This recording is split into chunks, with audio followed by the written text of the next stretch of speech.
The massive hall of the Galactic Council buzzed with angry voices. Hundreds of alien delegates filled the curved seats that rose up like stadium bleachers. Their skin ranged from blue to green to silver, and some had tentacles instead of arms. All of them were staring down at one small section near the center of the floor. Ambassador Kim stood at the speaking platform, his black hair neatly combed and his simple gray suit looking plain next to the colorful robes and armor of the alien representatives. He held a small device in his hand, waiting for the noise to die down.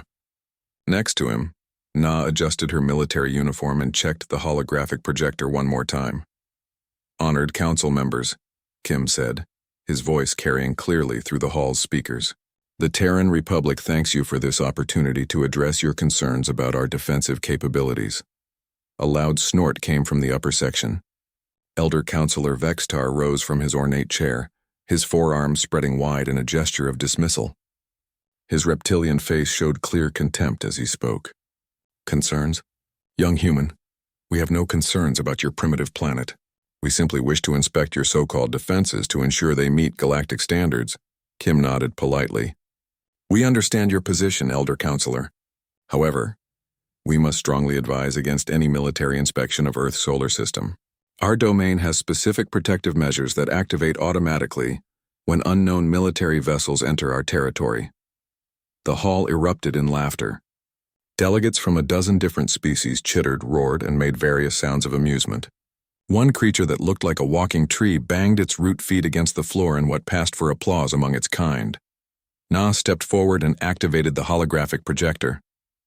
Images filled the air above the speaking platform, showing the outer edges of Earth's solar system. Tiny dots of light marked various positions throughout the area. "These are our monitoring stations," Na explained, her voice calm and professional. "They track all movement within a radius of 50 billion kilometers from our sun. Each station is connected to our automated defense network." "Automated defenses?" Vextar's voice dripped with sarcasm. "How quaint.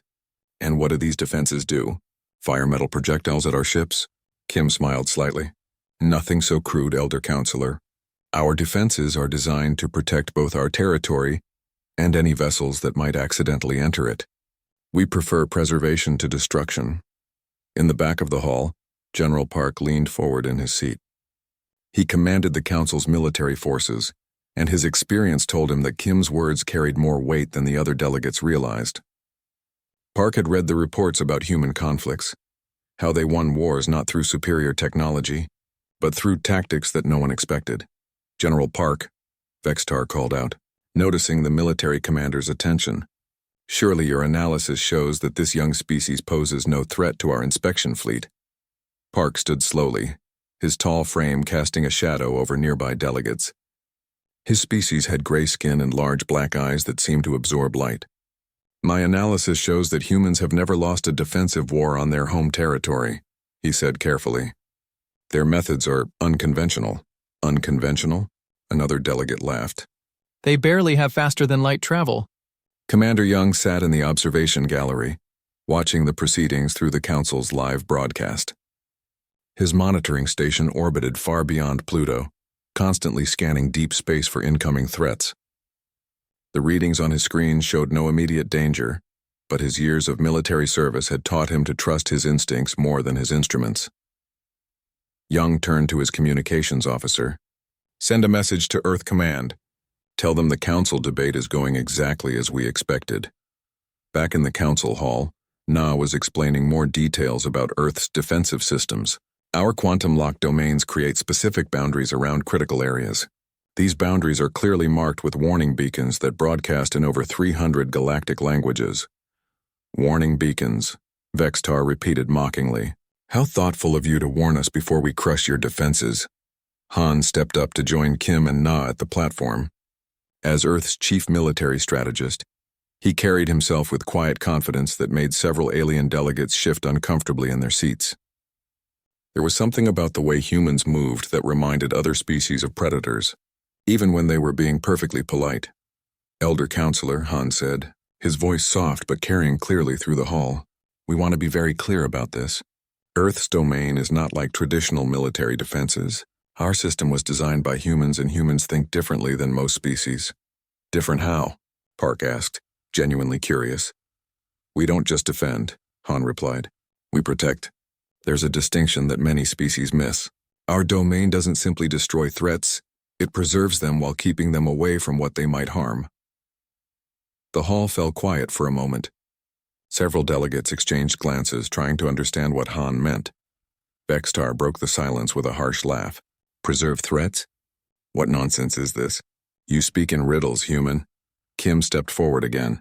Elder Counselor, the Terran Republic formally requests that the Galactic Council reconsider sending an inspection fleet to our territory. We are willing to provide detailed reports about our defensive capabilities, but we cannot guarantee the safety of military vessels that enter our domain without invitation. Cannot guarantee?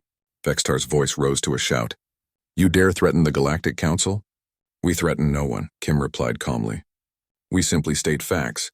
Our domain protects itself, with or without our direct control. We built it that way intentionally.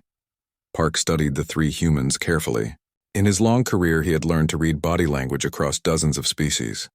These humans showed no signs of fear or aggression. They appeared genuinely concerned about the safety of any ships that might enter their territory. What exactly happens to ships that enter your domain? Park asked. Han looked directly at the general. They disappear. Destroyed? No, Han said quietly. They just go somewhere else. The hall buzzed with confused murmurs. Delegates turned to each other, trying to make sense of the human's words. Vextar slammed his hand on his chair's armrest. Enough of this nonsense! The Council will send an inspection fleet to examine Earth's defenses. If you truly have nothing to hide, you will welcome our ships. Kim nodded slowly. Very well, Elder Counselor. The Terran Republic will not interfere with your decision. However, we must insist that our warning be entered into the official record. What warning? Vextar demanded. Kim looked up at the hundreds of alien faces staring down at him. His expression was sad rather than angry. We strongly advise against entering our domain uninvited. Our defenses were built by humans, and humans have very different ideas about what it means to protect something. The vote was called 30 minutes later. The result was overwhelming. The Galactic Council approved the inspection fleet by a margin of 400 to 3. Only General Park and 2 other military commanders voted against the proposal. As the session ended and delegates began filing out of the hall, Park approached the human delegation. Ambassador Kim, he said quietly, may I ask you a personal question? Of course, General. Are you afraid of what will happen to our fleet? Kim considered the question carefully before answering. No, General. We're not afraid. We're sorry. Park watched the humans leave the hall, their quiet confidence more unsettling than any threat could have been. Something told him that Earth's warning should have been taken more seriously. The space around Galactic Station Prime looked like a gathering storm made of metal and energy. Ships from 12 different species hung in formation, their hulls gleaming under the artificial lights of the massive orbital platform. Each vessel represented the best military technology their civilization could produce. Admiral Kralthek stood on the bridge of his flagship, the Dominion's Edge. The massive warship stretched nearly 3 kilometers from bow to stern, its hull bristling with weapons that could crack planets. Through the huge viewing windows, he could see the rest of his fleet taking their assigned positions. Status report, Kraltek ordered, his voice echoing through the bridge. All ships are present and accounted for, Admiral, his first officer replied. 200 vessels representing the combined might of the hegemony. We have battleships, destroyers, heavy cruisers, and support ships, each one crewed by experienced warriors. Kraltek nodded with satisfaction. His 4 eyes scanned the tactical displays showing ship positions and readiness levels. Every indicator glowed green. This was the largest punitive expedition in hegemony history, assembled specifically to humble the arrogant humans. Communications. Patch me through to all ship commanders. Channel open. Admiral. Kraltek's image appeared on screens throughout the fleet. His reptilian features showed calm authority as he addressed his officers. Warriors of the hegemony, today we undertake a simple mission. We will inspect the defenses of a young species that believes itself capable of challenging our authority. The humans have made claims about their protective capabilities that border on fantasy. We will demonstrate the reality of galactic power. Cheers and roars of approval echoed through comm channels as hundreds of alien officers expressed their eagerness for action. Far from the assembling fleet, Dr. Sun sat in the control room of Luna Station. humanity's primary deep space monitoring facility. The station hung in orbit around Earth's moon, its massive sensor arrays constantly sweeping the void for incoming threats. Multiple screens surrounded her workstation, each one displaying different aspects of the approaching alien armada. "Lee, are you seeing this?" Dr. Sun called to her colleague at the next station. Lee looked up from his instruments, his face grim. 200 contacts, all military configuration. Energy readings are off the charts. Some of those ships could probably destroy our entire moon with a single volley. Dr. Sun pulled up the tactical analysis. They're organized in standard hegemony battle formation. Heavy ships in the center, fast attack vessels on the flanks, support ships protected in the rear. Classic overwhelming force doctrine.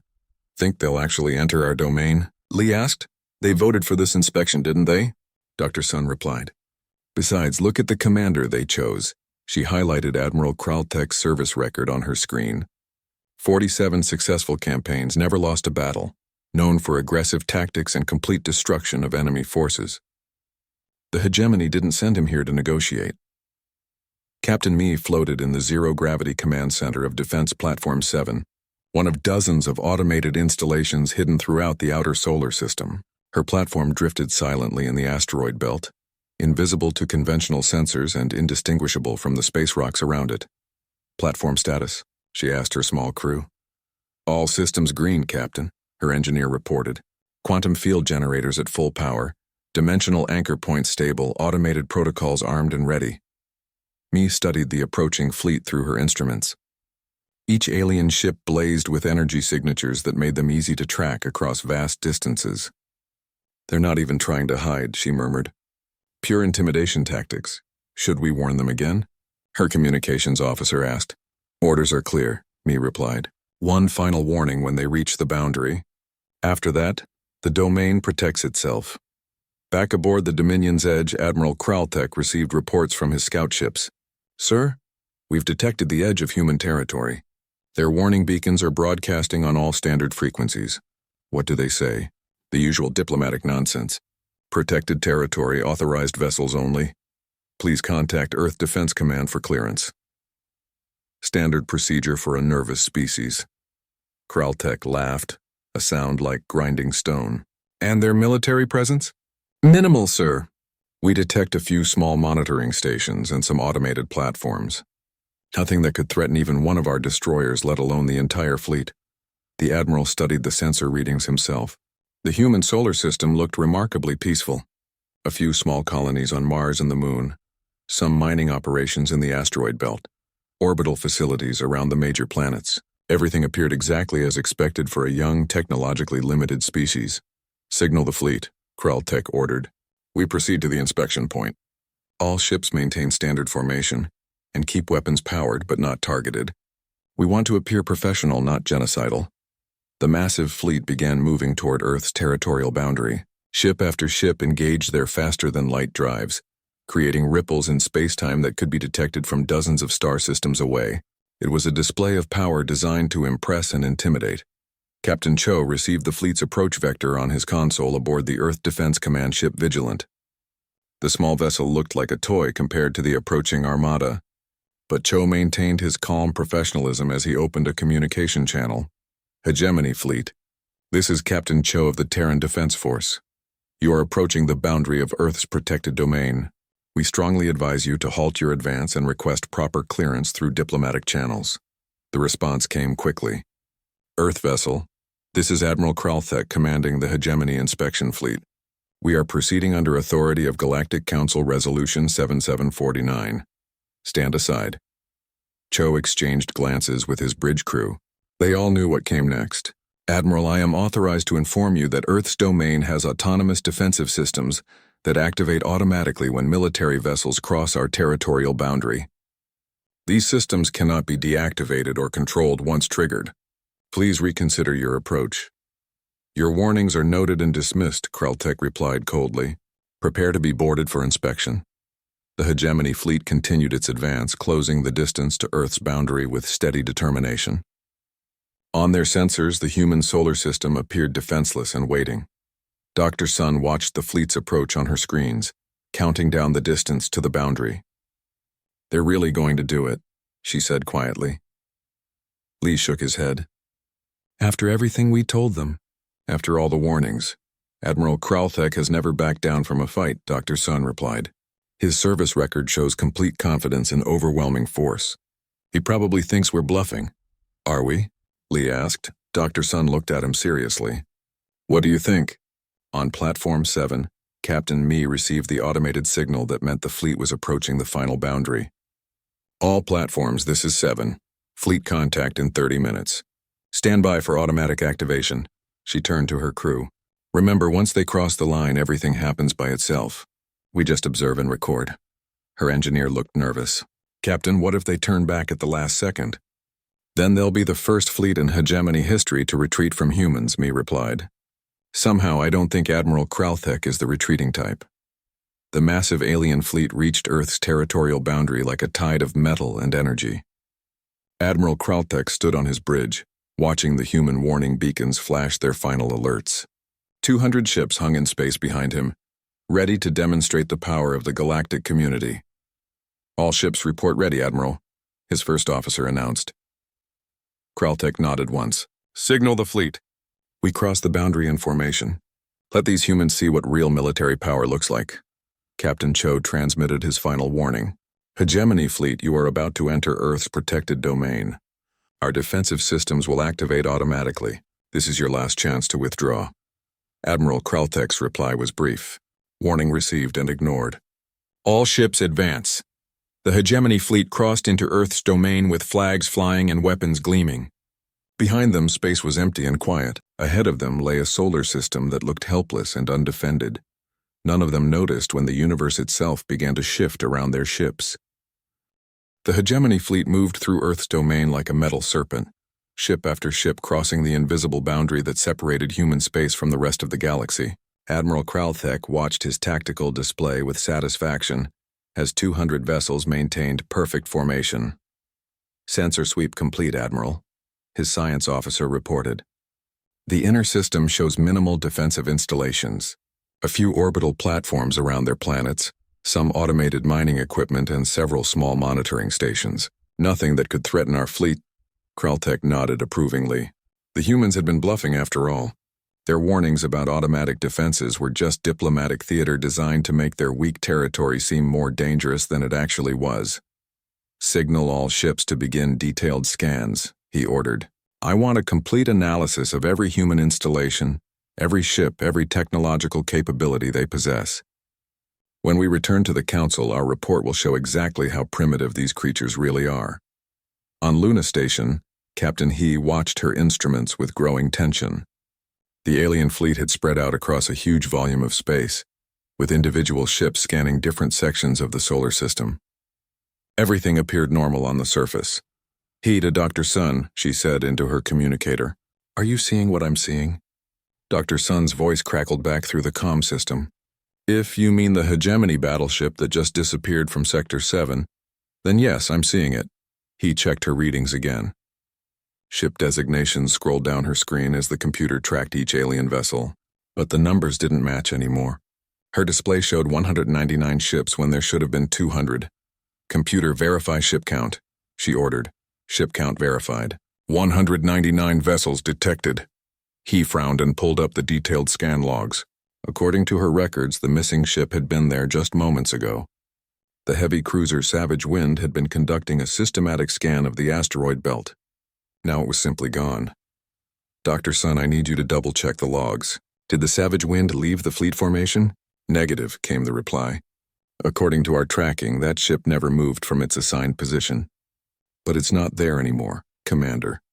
Song monitored the situation from his observation post on Mars. His facility tracked deep space movements, using quantum sensors that could detect ships across vast distances. The readings on his instruments made no sense. Base to Luna Station, he transmitted. I'm showing a fleet count of 198 vessels. 2 ships are missing from my display. Captain He's voice came back immediately. Confirmed. We're seeing the same thing. Ships are disappearing without explanation. Song studied his sensor logs carefully. The missing vessels weren't being destroyed. There was no debris, no energy signatures from explosions, no distress signals. They were simply there one moment and gone the next, as if they had never existed at all. Aboard the Dominion's Edge, Admiral Kraltek was beginning to notice problems with his fleet communications. Communications officer, why am I not receiving status reports from all ship commanders? Sir, several ships are not responding to hails. The Savage Wind, Iron Claw, and Death's Door are all showing communication failures. Technical problems? Kraltek asked. Unknown, sir. Their last reports indicated all systems functioning normally. Kraltek pulled up his tactical display and felt a chill run down his spine. The screen showed empty space where 3 of his ships should have been. Navigation. Confirm positions of Savage Wind, Iron Claw, and Death's Door. Sir, those vessels are not appearing on sensors. No energy signatures, no mass readings, no communications. That's impossible, Kraltek snarled. Ships don't just vanish. Expand the search pattern. His crew worked frantically, scanning ever wider areas of space. The missing ships were nowhere to be found. It was as if they had been erased from existence. G. Earth's quantum communications specialist intercepted increasingly frantic transmissions from the alien fleet. She sat in a secure facility deep beneath Earth's surface, monitoring every message that passed between the hegemony ships. Fleet Command, this is Destroyer Squadron 7, came one panicked transmission. We've lost contact with 3 ships in our formation. They're not responding to any communications. Another message followed quickly. Admiral, this is Captain Veltar aboard the Crimson Blade. The ship next to us it's gone, sir. 1 second it was there, the next second there was just empty space. G forwarded the intercepted communications to Earth Defense Command. The aliens were starting to understand that something was very wrong, but they had no idea what was happening to their missing ships. Admiral Kraltek called an emergency conference with his remaining ship commanders. Holographic images of dozens of alien officers appeared around the bridge of his flagship. Their expressions ranged from confusion to barely controlled fear. Report, Kraltek demanded. Captain Mordek of the heavy cruiser Bone Crusher spoke first. Admiral, we've lost visual contact with 7 ships in our sector. They were conducting standard scans when they simply disappeared from all sensors. Disappeared how? Kraltek asked. Were they destroyed? No, sir. No explosions, no debris, no energy signatures indicating weapons fire. They just aren't there anymore. Commander Thelvar, Kraltek's communications officer, looked up from his station with growing alarm. Sir, fleet count is now down to 181 vessels. We're losing ships faster than we can track them. The Admiral stared at his tactical display in disbelief. Red markers showed the last known positions of missing vessels, but the ships themselves had vanished without a trace. This was unlike anything in his 47 years of military experience. All ships, immediate status report, he ordered. I want to know the exact position and condition of every vessel in this fleet. The responses came back in a flood of confused and frightened voices. Ship after ship reported that nearby vessels had simply vanished from their formations. No one had seen explosions or detected weapon signatures. The missing ships had just stopped existing. Dr. Sun watched the chaos unfold from Luna Station. Her instruments tracked every alien vessel remaining in the fleet, but they also detected something else. Subtle distortions in space-time around the areas where ships had disappeared. Lee, are you reading these quantum fluctuations? She asked. Lee nodded grimly.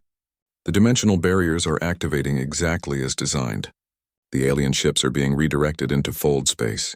Are they being destroyed? No, Lee replied. They're being preserved. Perfectly intact, just somewhere else.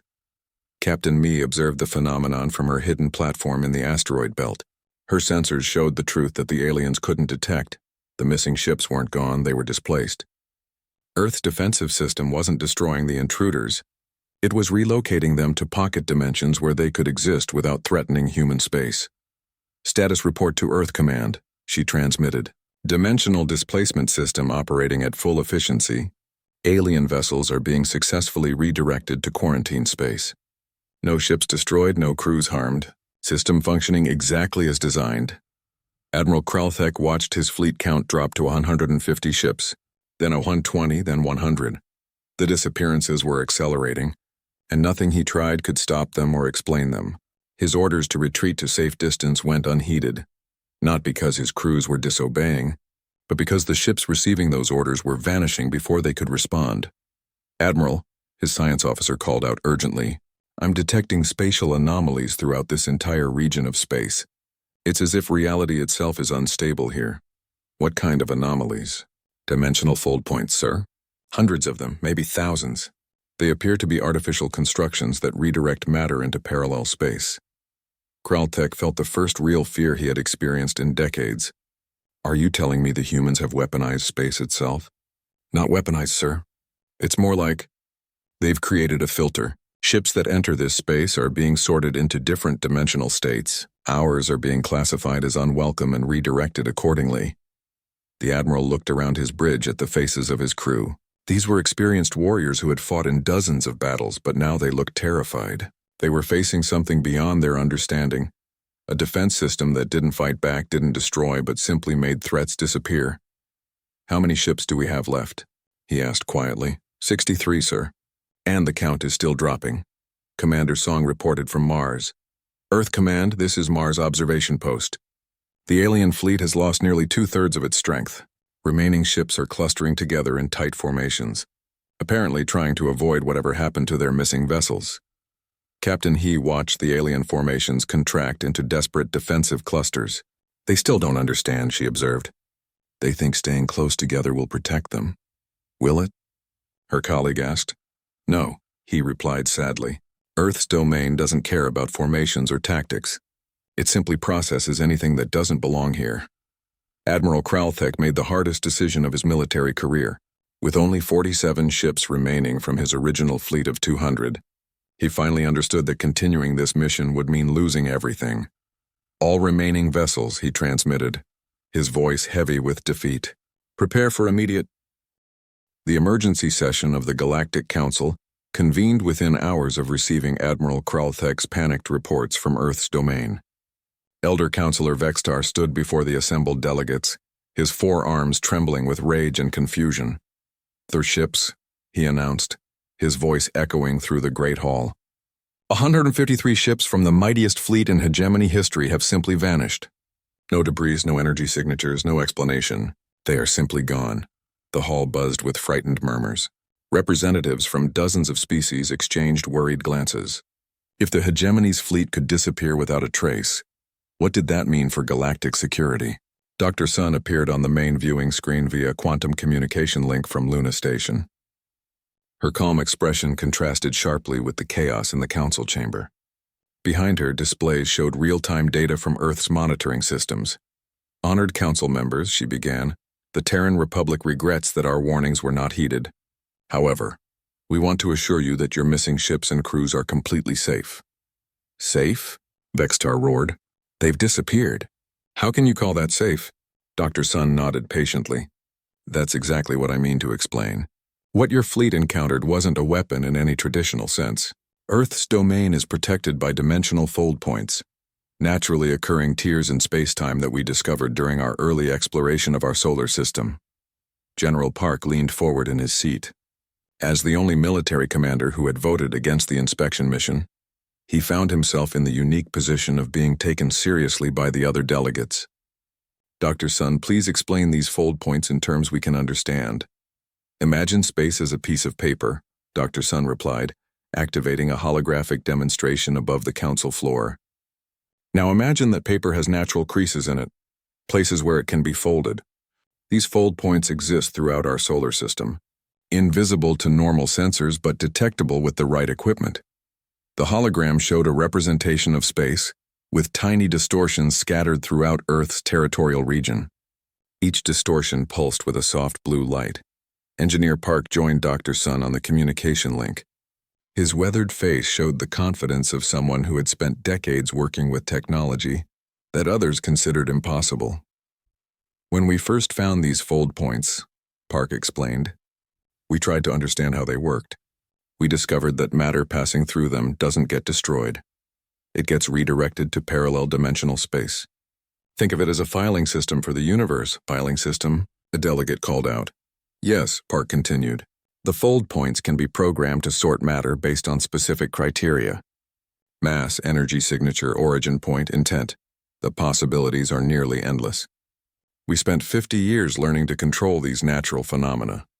Dr. Sun brought up another display showing the technical specifications of Earth's defensive network. We didn't create weapons, council members. We created a preservation system. Any ship that enters our domain without authorization gets filed away into protective dimensional storage. Captain Young appeared alongside Dr. Sun and Park, his military uniform marking him as Earth's representative for space defense. The missing hegemony ships are completely intact, he assured the Council. Their crews are alive and well. They're just experiencing time at a different rate than we are. Different rate? General Park asked. The dimensional pockets where unauthorized ships are stored operate on accelerated time, Young explained. What feels like years to the crews inside happens in minutes of real time. It's designed to be humane. The crews don't suffer. They simply experience their detention differently. Engineer Park pulled up detailed readings from the fold points that had activated during the fleet's incursion. Your ships triggered our automated sorting protocols. The system detected military vessels with unknown authorization codes and filed them into quarantine space. No crew members were harmed, no ships were damaged. They've just been relocated. The council hall fell silent as delegates processed this information. Elder Counselor Vextar's face had turned a deeper shade of green, and his breathing had become rapid and shallow. You're telling us, he said slowly, that you've turned your entire solar system into a trap that preserves intruders instead of destroying them? Not a trap, Dr. Sun corrected gently. A protection system. It protects both our territory and anyone who might accidentally threaten it. We learned long ago that destroying threats often creates more problems than it solves. General Park studied the technical data being displayed. His military training helped him understand the implications faster than the other delegates. Dr. Sun, how many fold points exist in your territory? We've mapped approximately 50,000 stable fold points throughout our solar system, she replied. Each one can be configured for different sorting criteria. The ones your fleet encountered were set to redirect unauthorized military vessels. 50,000, Park repeated, his voice barely above a whisper. Captain Young nodded. Our ancestors discovered these fold points by accident during early space exploration. At first, we lost several ships to them, but instead of trying to destroy or avoid them, we studied them. We learned to work with them. And now you use them as weapons, Vextar accused. No, Young replied firmly. We use them as protection. There's a crucial difference. Weapons destroy threats. Our system preserves them while keeping them from causing harm. Dr. Sun activated another display showing the interior of one of the dimensional pockets. The screen revealed a perfect recreation of normal space, complete with stars and planets. Inside this pocket universe, several alien ships drifted peacefully. Your missing vessels are here, she explained. In dimensional space that mirrors our own reality, but operates independently. The crews are safe, their ships are functional, and they have everything they need to survive comfortably. For how long?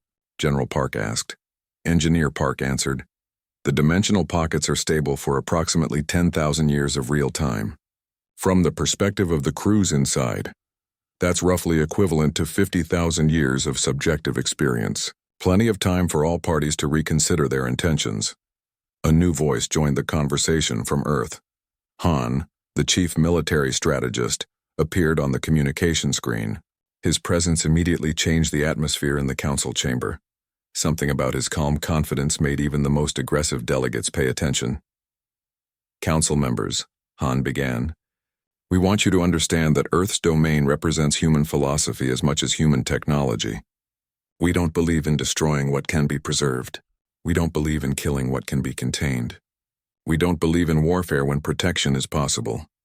But you do believe in making threats disappear, Vextar said accusingly. Han nodded. When necessary, yes. But disappearance isn't death. Your ships and crews exist in a safe space where they can't harm anyone, and no one can harm them. From our perspective, this is the most merciful possible response to an invasion. Invasion? Vextar's voice rose to a shout. We came to inspect your defenses under Council authority. You came with 200 warships, Han replied calmly. Military vessels armed with planet-killing weapons, commanded by officers with records of complete destruction of enemy forces. What would you call that? The hall fell silent again. Several delegates shifted uncomfortably as they realized how the human perspective might differ from their own. General Park stood up slowly. Dr. Sun, I need to ask a direct question. Can the missing ships be retrieved? Yes, she replied. The dimensional fold points can be reversed. However, The authorization for retrieval must come from Earth's government, and it requires unanimous agreement from our leadership council. What would it take to get that authorization? Park asked. Dr. Sun exchanged glances with her colleagues before answering.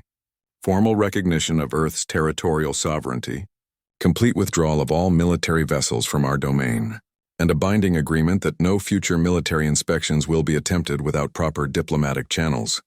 And if we refuse? Vextar demanded. Han's expression didn't change, but his voice carried a subtle warning.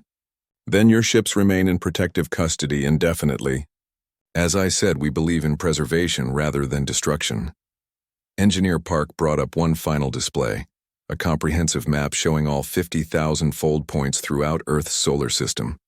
The sheer number made several delegates gasp audibly. This is only our defensive network, he explained. It represents 50 years of careful study and preparation.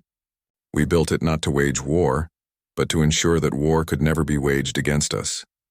Dr. Sun concluded the presentation with a simple statement that carried enormous implications. The missing ships encountered only a tiny fraction of our capabilities. Earth's domain has many more layers of protection, each one designed to preserve rather than destroy. We hope this demonstration helps the Council understand why we prefer diplomatic solutions to military ones. Admiral Kralthek's image appeared on a secondary screen, transmitted from his flagship at the edge of Earth's domain. His reptilian features showed exhaustion and defeat. Council members, he said heavily, I can confirm everything the humans have told you. Our ships didn't fight back because there was nothing to fight. They simply went somewhere else. I've never seen anything like. The negotiation chamber aboard Galactic Station Prime had never hosted talks quite like these. Elder Counselor Vextar sat across from Ambassador Kim, but the power dynamic had completely reversed from their previous meeting. Where once the alien leader had shown contempt, now he displayed careful respect bordering on fear. The terms are simple, Kim stated, reading from a formal document displayed on the holographic projector between them: complete recognition of Earth's territorial sovereignty, withdrawal of all military vessels from our domain, and establishment of proper diplomatic protocols for any future interactions. General Park studied the human delegation carefully. These three individuals, Kim, Na, and Han, represented a species that had just demonstrated military capability beyond anything the Galactic Council had previously encountered. Yet they spoke of peace and preservation rather than conquest and dominance. And in exchange? Vextar asked, his voice much quieter than it had been during their first confrontation. In exchange, Na replied, we will begin the process of retrieving your missing ships and crews from dimensional storage. The process will take time. Safely extracting 153 vessels from fold space requires careful coordination. Dr. Sun's image appeared on the communication screen from Luna Station. Behind her, technical displays showed the complex calculations involved in dimensional retrieval operations. The extraction process must be done gradually, she explained. Each ship exists in its own dimensional pocket, and bringing them back to normal space creates significant gravitational and temporal stresses. We estimate approximately 6 months to safely retrieve all vessels. Admiral Kraltek, attending the negotiations via hologram from his flagship, leaned forward with desperate interest. 6 months? What about the crews? How are they surviving in these pocket dimensions? Captain Young joined Dr. Sun on the communication link. Admiral, your crews are experiencing accelerated time, but their life support systems are functioning normally. From their perspective, they've been in dimensional space for several years, but they're healthy and their ships are fully operational. Years? Kraltek's voice cracked slightly. Subjective years, Young clarified. In reality, only weeks have passed. The dimensional pockets provide everything needed for survival. Food, water, air, even entertainment systems continue to function normally. Your people are safe. Engineer Park appeared alongside the other humans, carrying a tablet displaying technical readouts. We've been monitoring all 153 vessels continuously. Life signs are stable. Ship systems are functioning, and psychological profiles indicate the crews are adapting well to their temporary situation. General Park asked the question that had been troubling him since the fleet's disappearance. Dr. Sun, why didn't you simply destroy our ships? You clearly had the capability to eliminate threats completely. Dr. Sun's expression became thoughtful. General, that question reveals a fundamental difference between human thinking and galactic thinking. You assume that eliminating threats requires destroying them. We've learned that preservation often works better than destruction. Preservation as a weapon, Vextar muttered. Preservation as protection, Han corrected firmly. There's a distinction that many species seem to miss. When you destroy threats, you create fear and hatred. When you preserve threats while neutralizing them, you create respect and understanding. Na activated another holographic display showing Earth's defensive capabilities in more detail. What your fleet encountered was only the first layer of our protection systems. The dimensional fold points are designed to handle conventional military threats without causing permanent harm. First layer, General Park repeated. Yes, Na confirmed. Earth's domain has multiple defensive systems, each one designed for different types of threats. The fold points handle military vessels. We have other systems for dealing with more exotic dangers. Commander Song joined the conversation from Mars, his weathered face showing the confidence of someone who had spent decades working with humanity's defensive technologies. The important thing to understand, Song said, is that every system we've built focuses on preservation rather than destruction. We learned early in our development that killing enemies often creates more enemies, but showing mercy while demonstrating overwhelming power, that creates allies. Admiral Kraltek struggled with concepts that challenged everything he'd learned in his military career. You're saying you could have destroyed my entire fleet instantly, but chose to preserve it instead? Admiral, Han replied gently, your fleet never represented a real threat to Earth. Our dimensional sensors detected your approach weeks before you reached our territory. We had time to prepare appropriate responses that would protect both your crews and our territory. Appropriate responses, Vextar repeated bitterly. Think about it from our perspective, Kim said. 200 warships commanded by officers with records of complete victory approach our territory after dismissing our warnings. We could respond with equal force and destroy everyone, or we could respond with preservation and give everyone a chance to reconsider their actions. Dr. Sun brought up a new display showing the retrieval timeline. The first ships will be extracted from dimensional storage in approximately 2 weeks. We'll start with the smaller vessels and work our way up to the larger ones. Each extraction requires careful preparation to ensure no damage occurs during the transition back to normal space. What guarantees do we have that you'll actually return our ships? Vextar asked suspiciously. Elder Counselor, Ambassador Kim replied with infinite patience. If we wanted to keep your ships permanently, we wouldn't be negotiating their return. We could simply leave them in dimensional storage indefinitely. General Park had been studying the technical specifications of Earth's defensive systems throughout the negotiations. The more he learned, the more impressed and frightened he became. Ambassador Kim, he said carefully, I need to ask a direct question. How many other species know about humanity's defensive capabilities? You're the first to encounter them directly, Kim replied. Most species we've had contact with have been peaceful trading partners or diplomatic allies. The Hegemony Inspection Fleet was the first military force to test our territorial boundaries, and the results of that test have been educational, Han added with a slight smile. Captain Mi joined the communication link from her hidden platform in the asteroid belt. Her perspective as someone who had actually operated the defensive systems added weight to the human statements. I want the Council to understand something, she said seriously. When your ships entered our domain, our automated systems could have responded in dozens of different ways. We chose the option that preserved life while protecting our territory. But the systems are capable of much more. Definitive responses if preservation isn't possible. The implications of her words settled over the negotiation chamber like a heavy blanket. Every delegate present realized they were discussing technology that could reshape the balance of power in the galaxy. What would you consider a threat that couldn't be preserved?